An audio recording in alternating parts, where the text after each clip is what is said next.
Well, let's go ahead and get started. We're a few minutes after the hour. Welcome, everybody, to the BankSocial and the North American Blockchain Twitter Spaces. We have Lee with us today from the Texas Blockchain Council. And Lee, wanted to just give you a chance to introduce yourself. Probably everybody knows you on here, but for anybody who might not, tell us a little bit about you and about Texas Blockchain. Sure thing. Thanks, Aaron. It's an honor to be on here, guys. Texas Blockchain Council is a nonprofit trade association. We're a 501c6, which means we can get involved in policy and politics, endorse candidates, and do all that kind of good stuff. So we've been around for about 4 years, passed 2 pieces of legislation in the 87th session in Texas, and then another 2 pieces this last session that ended in May. And then the North American Blockchain Summit is our annual conference, formerly known as the Texas Blockchain Summit. We've rebranded it to capture kind of the diverse audience that was coming from all across North America to attend. Last year we had delegations from Canada and some Central American countries, so wanted to be sure to capture that with the name change. And yeah, excited participant and community member for BankSocial, and I'm very excited about Becky and John's endeavors and all the teammates here. I think what you guys are working on is quite important. Well, thank you. We are having a blast doing it, that's for sure. So, want to just hop in and tell us a little bit about what you're expecting at the summit. So, as people are coming in and thinking about getting tickets or already have them, tell us a little bit about what to expect. Sure, yeah. So it's 3 days. The first day is Industry Day, and really no main stage things are happening on the first day. That's all workshops. So we have 7 different workshop verticals. We have Bitcoin mining, we have accounting, we have law. Law and accounting have CPE credits or CLE credits associated with them. So those are accredited courses. We have banking, we have registered investment advisors, enterprise blockchain, and energy. So all of those will be going on simultaneously on Wednesday, and then Thursday and Friday is sort of the main stage and Bitcoin mining stage days. On the main stage, we'll have speakers like Andrew Yang, RFK Jr., Senator Ted Cruz, Senator Cynthia Lummis, Senator Ron Wyden, and a couple more to announce. We actually are going to be announcing Vivek Ramaswamy later today, so don't put that out. We'll keep that between. Oh my God. Oh, Fantastic, dude. Great job, Lee. Oh my God, dude. So we have a lot of Hedera people in here. I don't want to take over real quick, but there's a lot of Hedera people. We got a lot of BankSocial people in here. So Lee, Hedera and Swirlds Labs. They are involved and have been involved. We don't have to go into all the details. Certainly though, their spirit and ethos are part of this. And I just wanted to, just so people understand kind of the whole, how this all kind of fits together, right? Yeah. As more and more gets revealed. I think most people wouldn't know this, but Mance Harmon, you guys will know that name. He's one of the co-founder of Hedera with Lehman, was one of my first board members at the TBC and continues to be a mentor of mine to this day. And I'm pretty sure the TBC would be a shadow of itself had it not been for Mance Harmon's support in those very early years. And so he's going to be at the summit speaking with the representative from Google, their digital assets division, about blockchain and AI. And so we're excited about just all the intersections that we've had with Hedera over the years. And I know BankSocial has quite a few connections there as well, and builds on Hedera, and the ecosystem is growing. Well, this sounds like an amazing event. We are so now. Tell us a little bit about this VIP ticket event. Is there and also a Lee, way to do that?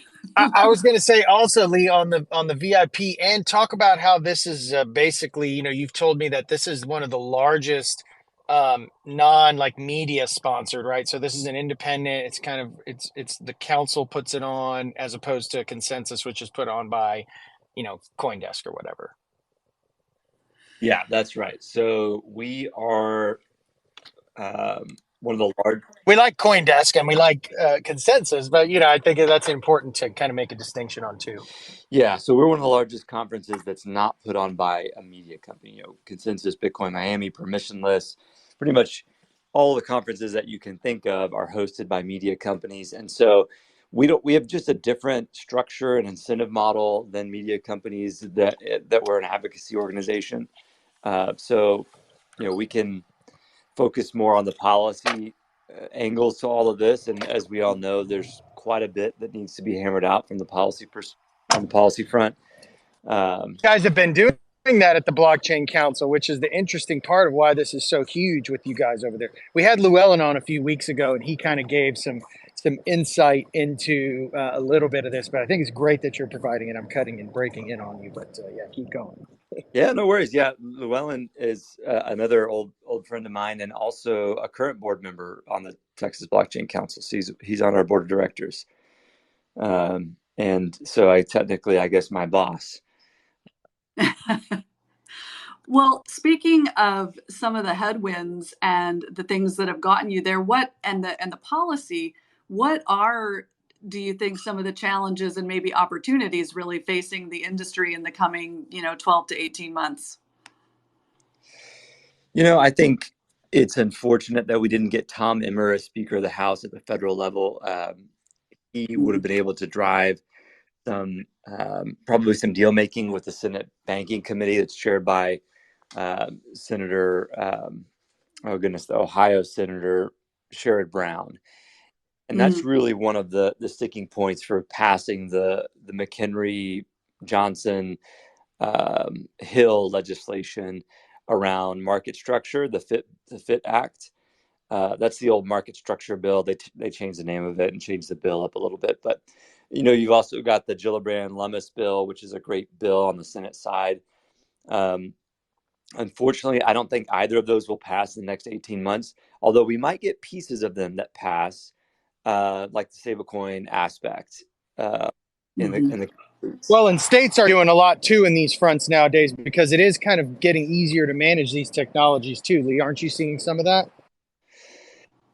That's right. I mean, so in the interim, we have a lot of states that are passing legislation. One thing that we need to pass across all 50 states is the update to the Uniform Commercial Code, the Chapter 12 updates for digital assets.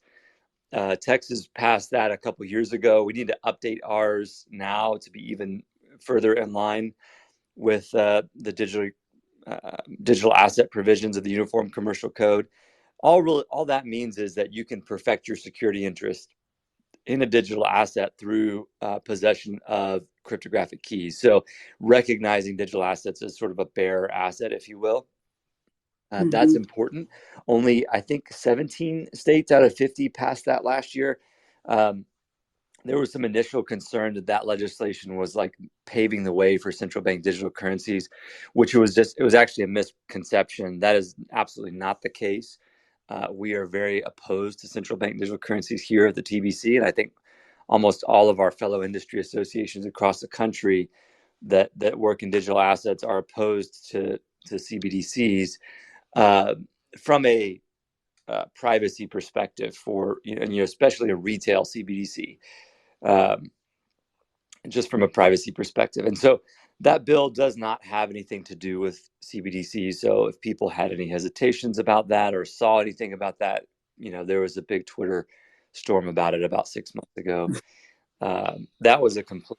Well, that was cool because some states came out and banned CBDCs, didn't they? That's true.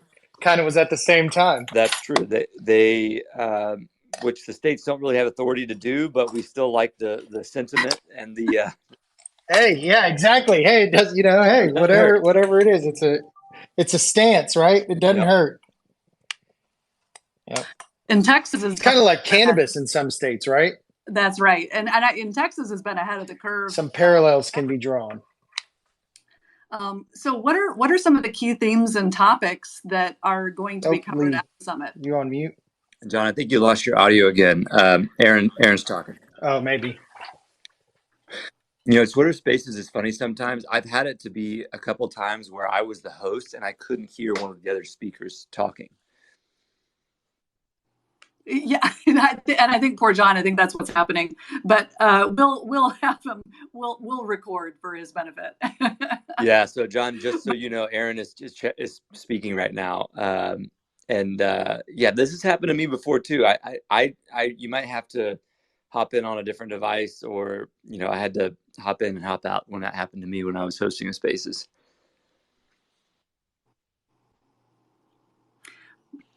But going ahead with some of the topics, so we're getting. I know your time is so limited. What are some of the most anticipated speakers, and what are some of the besides the policy, some of the other themes and topics that you're expecting for this year? Yeah, so I mentioned a couple of our headliners. Again, please don't mention the Vivek announcement that should come later today, because it's one of those 99% things. They've said that we're going to announce it today, but I always hate to put the baby before or whatever the expression is. Right. Get the cart before the horse. I think that's the right expression. But yeah, we've got fireside chats with people like Rick Edelman, who's one of the more prominent registered investment advisor folks in the world. We'll have conversations on DAOs, the Hedera Google panel that I mentioned earlier, banking and stable coins, self-custody, protecting U.S. capital markets from tyranny with Rep. Warren Davidson and Mark Moss. Let's see. We've got Caitlin Long, who will be there, of course. We'll have a DeFi panel with Michael Llewellyn, who was brought up earlier. There's a good panel, I think, that folks will enjoy with the former CEO of NASDAQ and CBOE and somebody from Grayscale. We'll have an enterprise blockchain panel. So we're really covering the gamut of all sorts of different conversations. We'll have a federal policy panel as well, tokenization of real world assets. Yeah, and that's just day one. That is a lot of activity and content for day one. What about on the tokenization of real world assets? Tell us a little bit about what you're seeing in that realm. I think that's something that, even if we're not working directly on it, it's something that just is personal and interesting for, I think, almost anyone. Yeah. So we think that at least our kind of position is that is going to be a huge market driver for any kind of illiquid private equity, including real estate, in the coming years. But the big problem holding it up is actually the structure of the liquidity markets, the structure of the ATSs. So there's just too much balkanization, if you will, of these different platforms. So we need some M&A activity. We need some of these ATSs to buy other ones, and some of these exchanges. It'd be great to have a national securities exchange where, one of the big, I think there's 13 U.S. registered public equity public exchanges, including the New York Stock Exchange and NASDAQ and others. If one of them purchased, acquired some of these ATSs, that's really when the ball is going to start moving, and because you can then see and trade private equity assets or real world assets all on one place. Right now, they're all listed on different locations. Got it. That yes, I think that's there's a lot to be done. There's a lot of complexity there, but it's so interesting. John, if you've got your audio back, I know that BankSocial's got some pretty big announcements coming up, and wondered if there's anything that you can share on that.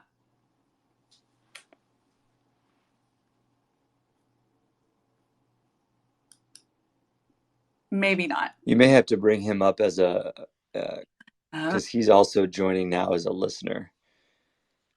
Oh, let me see here. John, All right, Nate, can you give me a hand? Yeah, Oh, there you are. maybe. Can you guys hear me? Yes, I can hear you. Yes, can you hear Aaron though? That's the real question. I think that's right.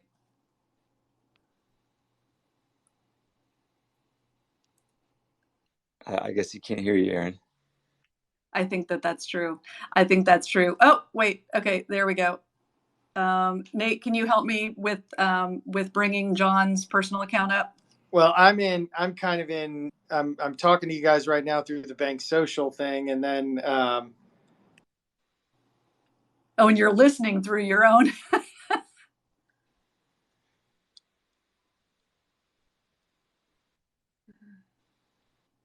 Okay. Yeah, John, if you request to be a speaker from your personal one, then you could. All right. I think I got that figured out. John, I got you connected as a speaker. It says it's connecting you.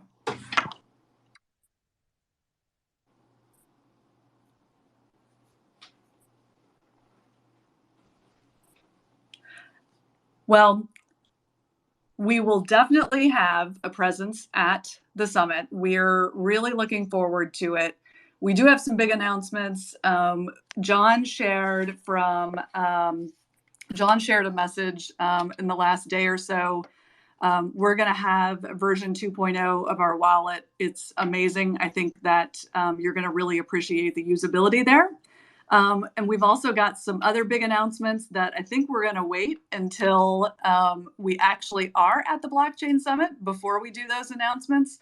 But this quarter for us has been filled with a ton of research and development, great feedback from our user community, working with Michael Llewellyn and Lee and others, getting that industry guidance on shaping our roadmap. And we are thrilled to be part of the American Blockchain Summit. I think that it's going to be a seminal event for all of us as we move forward. And of course, working with our partners at Hedera has been nothing short of amazing for the guidance and support that we've gotten from them. Yeah, and Aaron, I would like to also mention, if you don't mind me jumping in, there will be a lounge for folks, TBC members, and also members of this community, on the second floor of the convention center, sort of away from all the hustle and bustle, where folks can go and get refueled with coffee and snacks, but also have private meetings and things like that. So wanted to make sure everybody was aware of that. I think the room number is going to be 201B, but I'm sure the BankSocial community will put that out, in an Yes, email or something as well. yes, we absolutely will do that. And, it wouldn't be a Twitter Spaces or a Zoom meeting without technical difficulties. So I feel that we've fulfilled our difficulty quota, and now we'll just never have any of those difficulties in Spaces moving forward. Well, I'll tell you, one time I was interviewing a congressman and on Twitter Spaces, and I couldn't hear him, but everybody in the audience could. So I kept interrupting him, and it was a disaster. It was really tough. Well, I'll tell you, we appreciate your patience with us. But at this point, I would love to know, does anyone have any questions while we have Lee here for another couple of minutes?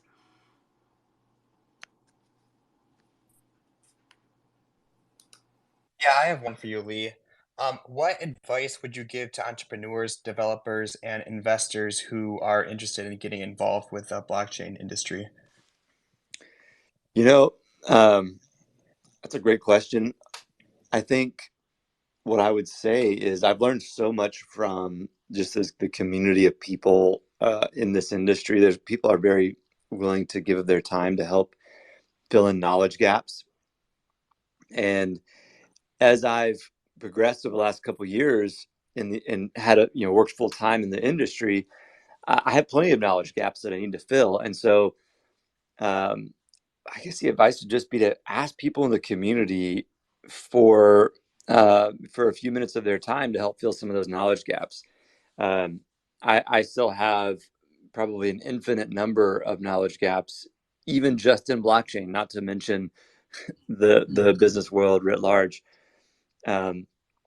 So, you know, I'm even thinking about some of the new tooling that's out there on Hedera. I'm just like, man, that would be it would take me years to learn, and so to be able to sit down with somebody who's active and you know, understands it and could translate it in a relatively short amount of time, that's probably the best advice that I could give. And I don't even always follow my own advice all the time.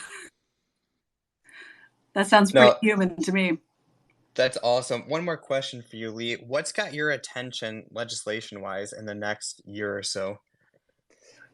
You know, I think the stablecoin stuff will be interesting. We'll see what happens with that. Stablecoins are a killer app, right? And I know you guys agree with that. It's pretty incredible, the potential there. Of course, we all know what Bitcoin can do, and Bitcoin will be sort of was the first killer app, but stablecoins are another. And I know Hedera is very active in the stablecoin ecosystem, so I'm excited to see what happens there. From a just general policy perspective, we're almost going to have to play a little bit of defense for the next few months until we can go back on offense, at the federal level, anyways. At the federal level, the defense is going to be around the Wall Street Journal story and the terrorist financing for the Hamas situation. Right. You know, that was a very damaging article and has been debunked several times by Chainalysis and Elliptic and all the other digital forensics firms. But the headline still sticks, and the headline still invades people's consciousness, and not necessarily people in our industry, but just the general public, and therefore like the general voter, and which means, you know, politicians are aware of that kind of thing. It's just the incredible power that the media has. So playing a little defense for the next few months in regards to that Hamas article.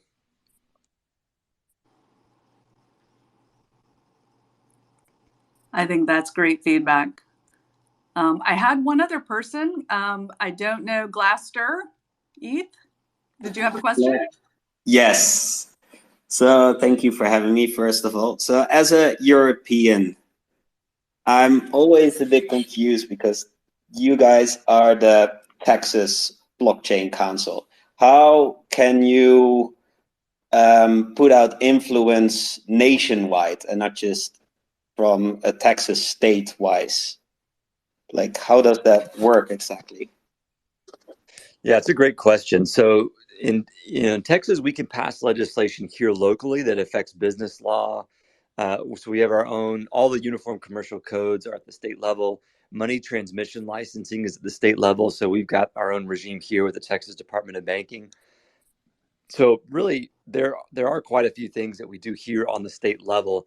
And then as we turn toward the federal level, that's when we have to engage the Texas delegation to Congress. So there's 38 members of the Texas delegation. I think now there's 40 with redistricting. So 38 congressmen and congresswomen plus 2 U.S. senators from the state of Texas who we would work with to influence federal policy. They sit on committees and chair committees and stuff in Congress. And so that's how we would do both state and federal advocacy. So that would mean that you try to pass legislations through in Texas, and then you kind of want to pass it over to other states as well. Yeah, we passed a proof of reserve bill this last session that we're, you know, using as sort of a model bill and giving that bill to other states in case they want to pass that as well. Well, that makes sense. Thank you. Great. Well, thanks everyone for coming on today. And Lee, thank you so much for spending some time with us. Any parting wisdom before we set you off into the rest of your day?